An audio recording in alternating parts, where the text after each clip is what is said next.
Hello and welcome to The Well-Dressed Mind, where we explore the intersection of personal style and professional success. I'm your host, Lindsay Nicholas. In this series, we'll have honest conversations with accomplished individuals, leaders, creatives, entrepreneurs about how they've built their lives, their careers, and their identities. Because style isn't just what you wear, it's how you show up to the world. It's a signal of self-worth, a reflection of values, and sometimes a quiet source of power. Here, fashion isn't frivolous, it's foundational, and I can't wait to share these stories with you. Tracey Brown is our guest today on The Well-Dressed Mind. Tracey is an accomplished executive leader with more than 30 years of experience in retail, health, marketing, and consumer experience. She's known for transforming large-scale organizations and keeping the customer at the center of every decision. At Walgreens, Tracey was responsible for $130 billion with a B, retail business overseeing 200,000 plus team members and leading functions spanning from store operations, merchandising, marketing, digital, supply chain, and more. Is there more? Is there really more? Listen. Career highlights include, again, being at Walgreens as the former EVP and president of Walgreens Retail and chief customer officer, shaping the consumer experience across retail, pharmacy, health touchpoints. She also was the CEO of the American Diabetes Association, spearheading organizational transformation across advocacy, fundraising, research, and science. She also was at Sam's Club as the SVP of Operations and Chief Experience Officer. She worked at Rap Dallas, which is where we met each other when I was working in New York and you were running the Dallas office there. She worked on brands such as AMD, American Express, Procter Gamble, ExxonMobil. I've heard of those. I've heard of a few of those brands. And she was recognized as one of Savoy's magazine's most influential Black corporate directors in 2021 and on Forbes' CEO Next list in 2022. Welcome to the podcast, Tracey Brown. Thank you, Lindsay. I have been trying to get you on this podcast. This was like a glimmer in our eye months and months and months ago. And I had like my top people that have to be on this podcast. And you were the top person on the podcast to get you in here. So we've been talking and talking and talking, haven't been able to get you here. And then about 72 hours ago, you called me and said, I can fly to Fort Worth, and here we are. So welcome to the podcast. Thank you. I am so excited and glad to be here. It's so wonderful. So let's talk about the executive roles that you've held. So again, we talked about it. You've been in retail, you've been in health, you've been in marketing, you've been in consumer goods. What's been sort of the common thread through your leadership journey? What really is that common thread? I think the common thread, Lindsay, is really about problem solving. I chose engineering, so as a youngster. And so problem solving is at the core of everything. Every industry that I've been in, that has been the theme with the twist of transformation. Okay. And of course, when I got to retail, I just fell in love with retail because of the speed, the pace, all of it. Yeah. I'm a born retailer as well. I think, when you love retail, you love retail. And I've seen, because one thing I love about you as well is that you're very sharing in terms of what your journey has been within your career. And I know you post on Facebook, you post on LinkedIn, and a lot of the things you post on LinkedIn are also the quite personal things, but I love seeing you with your team members. Yes. That you're always on the floor with your team members. I've seen you dancing in Puerto Rico with your team members. You really, I can't imagine that every single person in that organization does not absolutely adore you. Well, here's my fundamental belief that I learned early, that if you take care of your team members, the team members will take care of the rest. Absolutely. And I also believe that connection is really important, right? People feel before they think. And so before you can get anyone to do anything, you have to have that emotional connection. And that is the part of all of this that fuels me. It really is the people side of every place that I've been. And I love interacting. Yeah. I love people, and I particularly love interacting on the front lines. Yeah, yeah. And you told me recently that you even went and got a license to be an assistant pharmacist because Yes. you liked being in store so much. So you were doing that on the weekends when you weren't running the world during the weekdays. Yeah, so that was born out of a conversation that I had with a pharmacy tech. And when I go to visit stores, I would visit every part of the store. But you can't really work in the pharmacy unless you're licensed. I'd worked every other part of the store. I was talking to this young pharmacy tech. I was asking her why she wasn't doing immunizations. And she basically said, you have no idea how hard my job is. And I said, you're right. Wow. So I left the store that day, and in my mind, I was like, well, what do I need to do so that I can actually work the job? And learned that I had to get a license. So I went through the process to get a license, and then became a pharmacy tech and started working. And she's right, it's a hard job. Wow, that's amazing. So you take that, the whole listening to people, which obviously listening is a very, very big part of your job, all the roles that you've had, I'm sure listening is a really, really big part of it. So take that from the people experience that you're having in store and talk about the customer journey. Where does the customer sort of come in on that journey? It's from the very beginning, right? Without customers, there is nothing.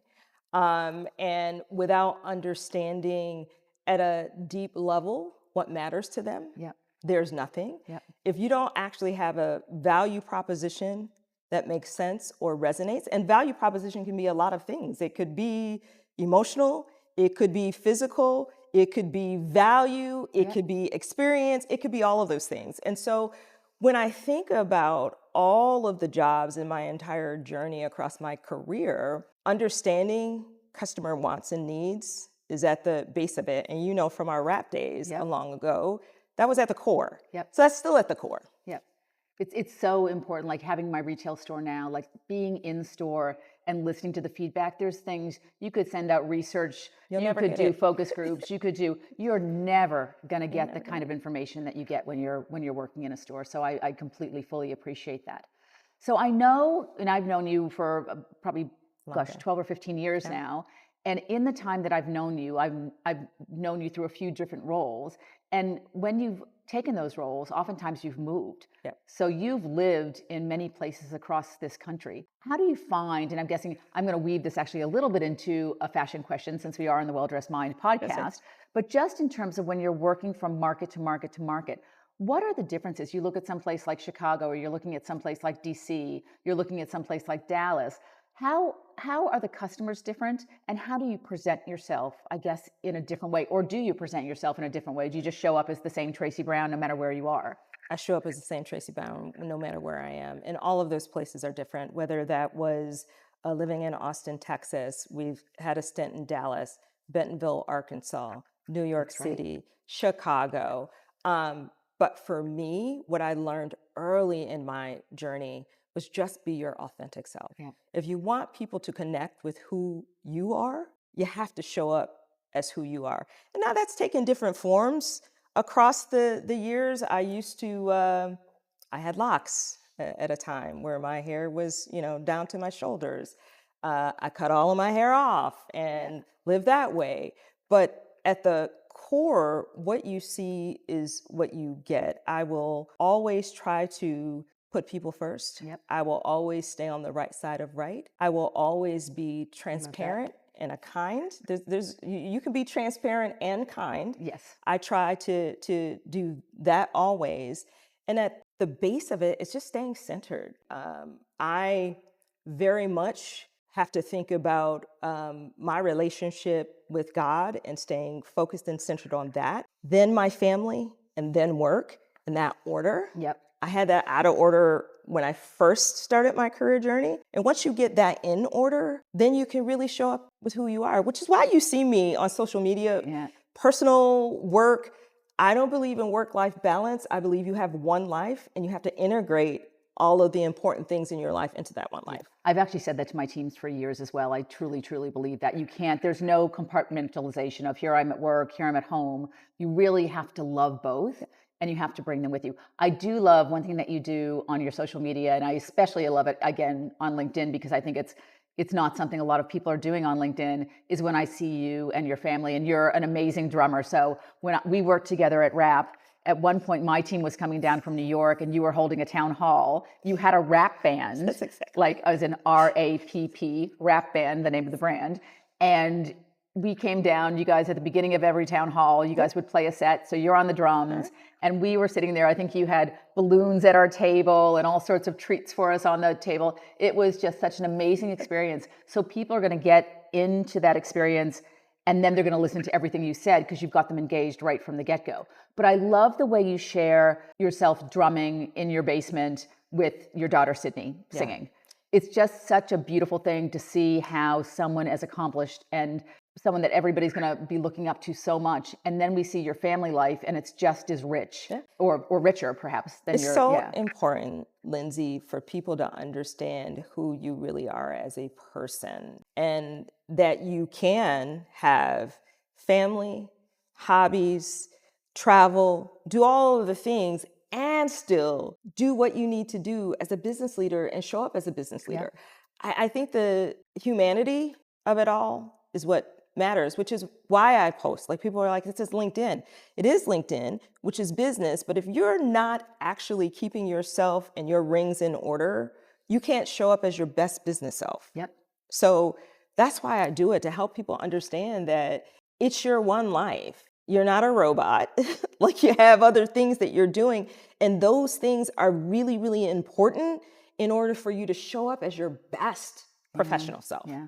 And the fact that you seem to enjoy it so much. And one thing I love as well, that I especially love, is that you seem to enjoy it a lot in your red suit or in your red jacket. I have seen you on stage with a president. I have seen you speaking at Columbia. I have seen some of the things you do. And then I see you in the store with a price gun in your hand, pricing product at a Walgreens, and you have that red suit on. How important is what you wear to how you present yourself? It's extremely important. So I think for me, clothing, fashion is emotional.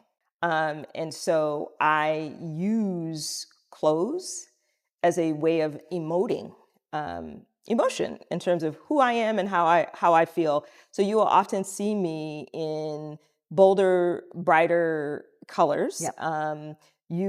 Shoes are really, really important to me. I will always find a way to have some kind of spark in the shoe.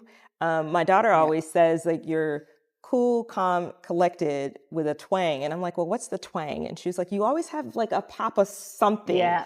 a shoe, a belt, jewelry, something that takes the coolness and adds that little twang. So clothing is really important. And this particular suit, I mean, I love red, but in general, the Elizabeth suit that you have created, I love. I think I have You do have every color. every color. And the first thing you asked me when I saw you today is, when are the new colors coming out? And the answer is, hopefully by February we will have new colors of the Elizabeth suit. You have it in plaid. And I just love, and then I love the way you mix it together. And today, for those that are listening to us on Spotify or Apple Podcasts that don't have the video, probably best if you go watch it on YouTube where you can see the video. But Tracey's also wearing the most fabulous Gucci loafers today, so it looks great with the outfit. But yeah, you know how to rock that suit out, absolutely. So change and disruption are constants in retail and healthcare. So how do you look at change as more of a transition than a threat? Because I know a lot of people, like, they see change, they sort of back off. I love change. Like, I love change because I think change is the only constant, as we've probably all heard in our careers. Exactly right. Yes. But how do you adapt that, and how do you bring your teams along for the ride? Yeah, so I think what I've learned over time is the best organizations are constantly in change. Even the ones that you think are steady state. I started my career on the lab benches of Procter Gamble, which I still think is one of the best companies in the world. It cultivates some of the best leaders. They're always changing. And so what I've learned, though, Lindsay, is everybody isn't a change agent, right? And so I've learned about myself probably in the latter half of my career that I actually, like you, I love transformation, I love change. And when I'm not there, when I don't have it, and I'm in an organization that's steady state, I tend to leave. Yep. So I think the key to change and transformation is understanding that if you want to stay and be the best, you actually have to continue to change. Yeah. You also have to recognize that everyone around you isn't that way. Someone told me the other day that you run to the fire. Many people will run away from the fire, Okay. but you run to the fire. And I think you just have to recognize where everyone is and what their kind of role is, because you need all kinds in a transformation, right? You need the people who are running to the fire and, carrying the hose. And then you need those people who are actually keeping other things under here kind of rolling and going. So I think the bringing people along thing it's all about communication. Like, regardless, there are many people who say they love change. I think there are really very few who really love it. I completely agree with you. I think that we're all natural. And so there's always a little bit of anxiety, a little bit of fear, a little bit of unknown. I think those people who thrive in change know how to manage that. But I think a key portion of this is communication. Yeah. Like, you got to give people an understanding of where you're going and what the next marker is. So for the people who are not change agents, like, you got to spell it out. For the people who are change agents, you just say, we're taking the hill over there. Yeah. That's it. But for Yep. others, you got to help them understand there's like 10 markers between here and there. Here's what I need you to do next. Yep. And I think clear communication and decisiveness. Okay. So even if you don't know, like, a lot of times you know you need to take the hill.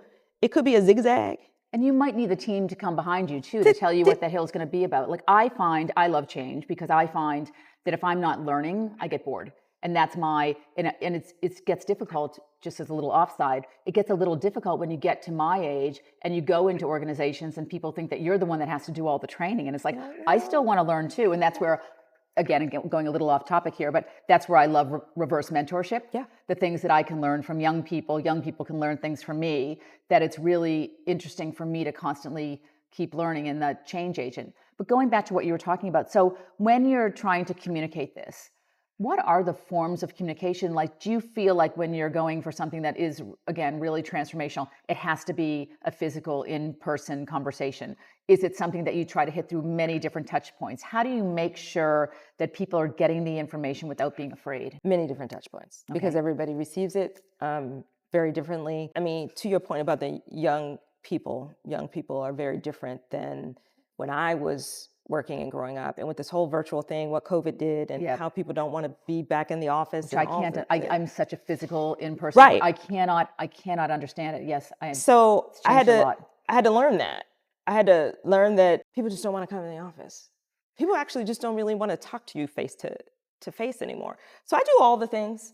I do the in-person, I do written communication, whether that be text or email or newsletter or blog. I do all the social medias. I wasn't really big. I was doing more Facebook because back in my early days, that's what we did. My daughter's I still check Facebook more than I check Instagram. My daughter's like, it's nobody's looking at Facebook. Mom, people aren't looking at Facebook. Like, you got to get a TikTok. Yeah. So I have those things. Because I've just realized, Lindsay, like, everybody consumes knowledge, information, communication very differently. Yes. So you got to be all the places. So I try to be everywhere. Yeah. It's interesting. So Allie, who works with me, who's our COO, we're on different, she's more of an Instagram, and now we're both getting heavily into Substack, which I love, which I find is a really great, if you're looking for long format content, it's great.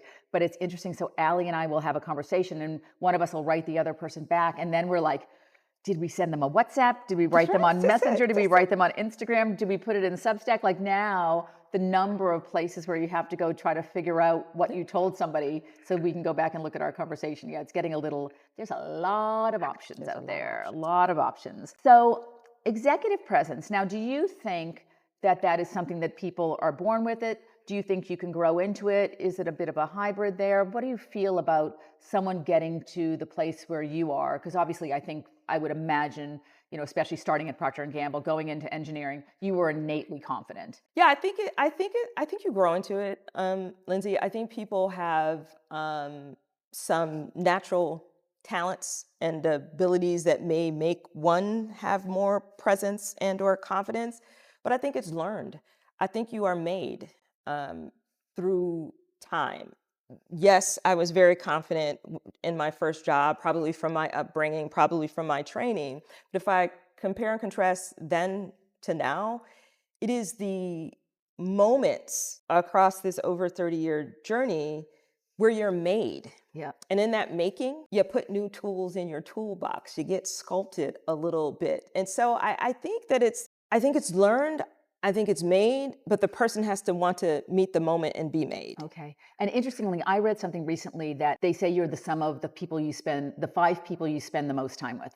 So make sure that you're choosing the people that are in your circle very, very wisely. And I do think that's true. Like, I look at who I've become and how I've evolved, both as a leader and just as a person, as an individual, and being shaped by those people in my life. And I am very discerning who I'm going to spend time with.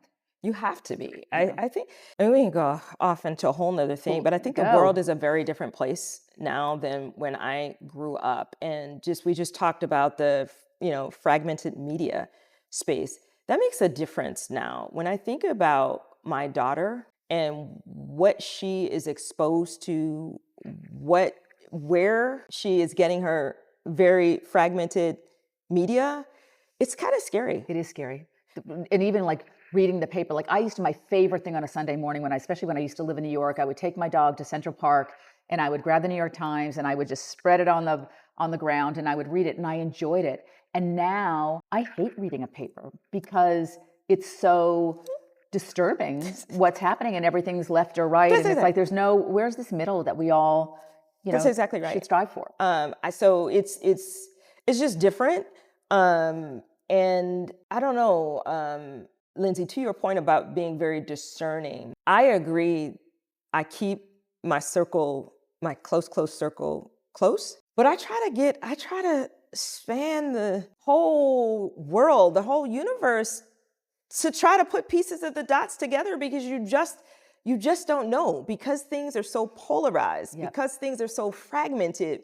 Where is the truth in all of that? So I actually try to sound myself and survey as much as I possibly can. And I use my core posse as the sounding board. Okay. Do we think here's what I'm hearing? Yeah.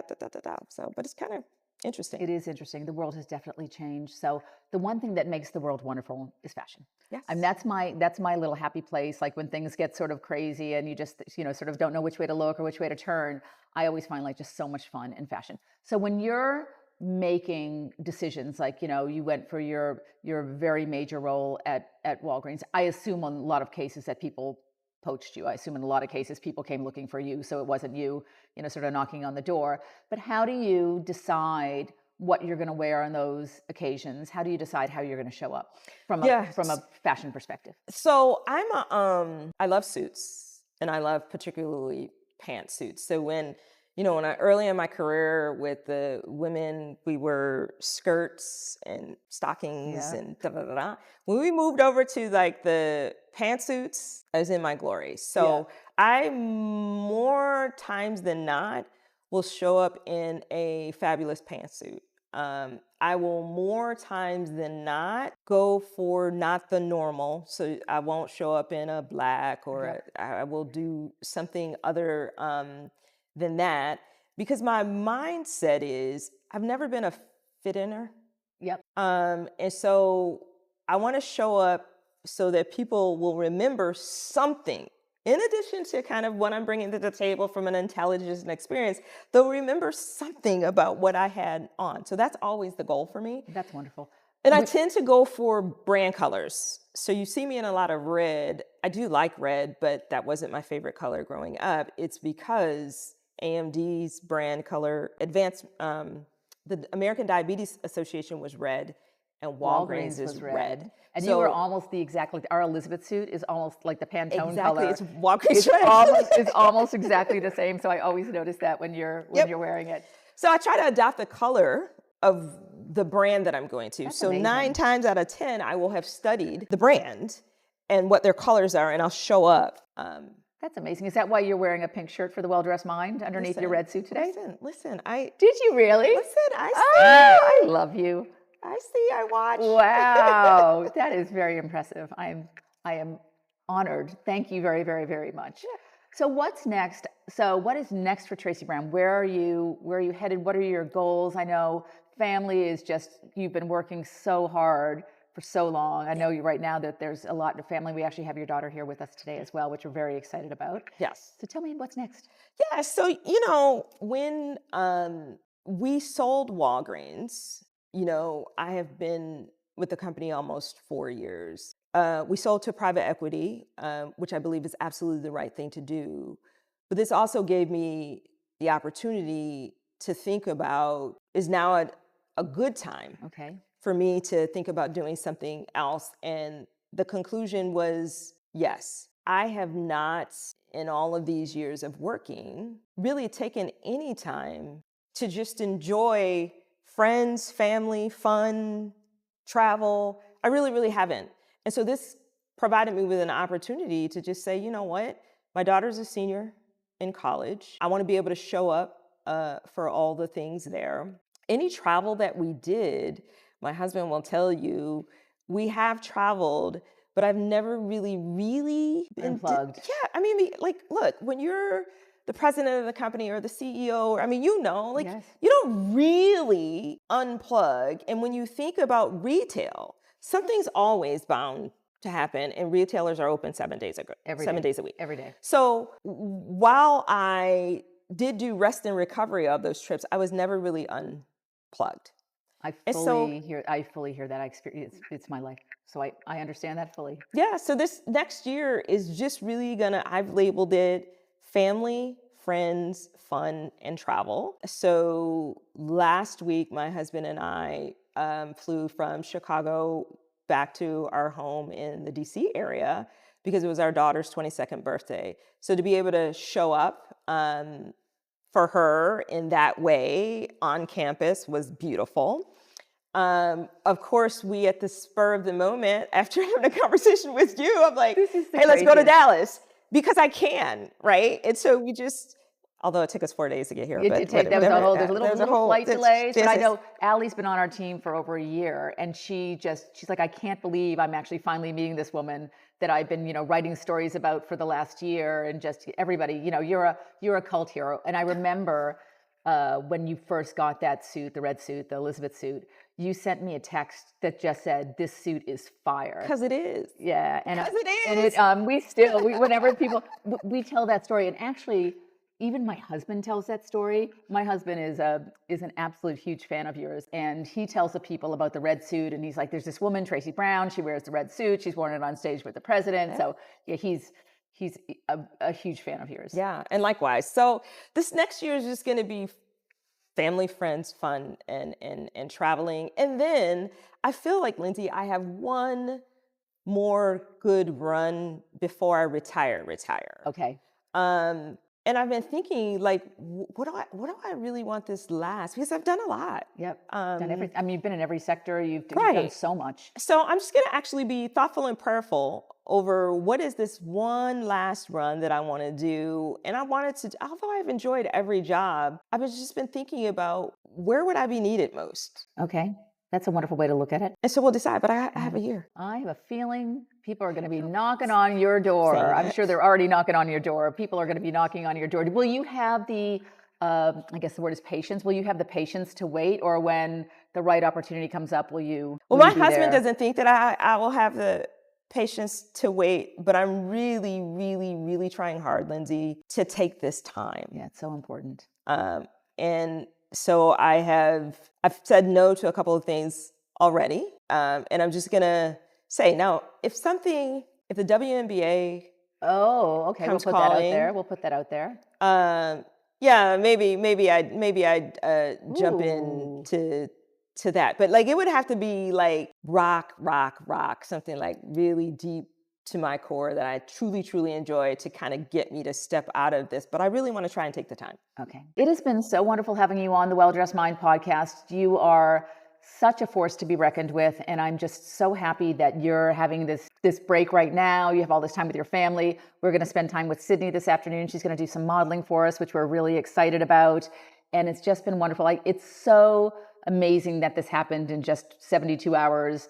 And unfortunately, it took you 71 hours to get here, but that's a whole different story. Yes. But you're here now, and yeah, so thrilled to have you. Listen, Lindsay, I can't get off this podcast without saying, like, you're amazing. You are one of those people, like I say, things happen for a reason, a season, and a lifetime. Literally, I've got chills. Thank you. You're a lifetime person. I mean, I remember our early connections back in the days of rap. And when I heard you say that you were actually going to follow your passion, which is around fashion, I was super excited because you were killing it at rap. I loved it. I did love that job. You were killing it. I did love it. The HP day, like, you remember? I did. But when I heard you were following your passion, I had nothing but total mad respect for you. And then when I started to see your clothes, I was like, I have to have Lindsay dress me. Like, I gotta. And when I got that first suit, which was this red suit, and it was fire, but your whole ability to connect with who I am and my authentic self. So for the listeners who don't know, Lindsay also sends me things that she thinks like fit who I am. I mean, I love it. And so I always say, when people say, where'd you get that? Or who's your favorite designer?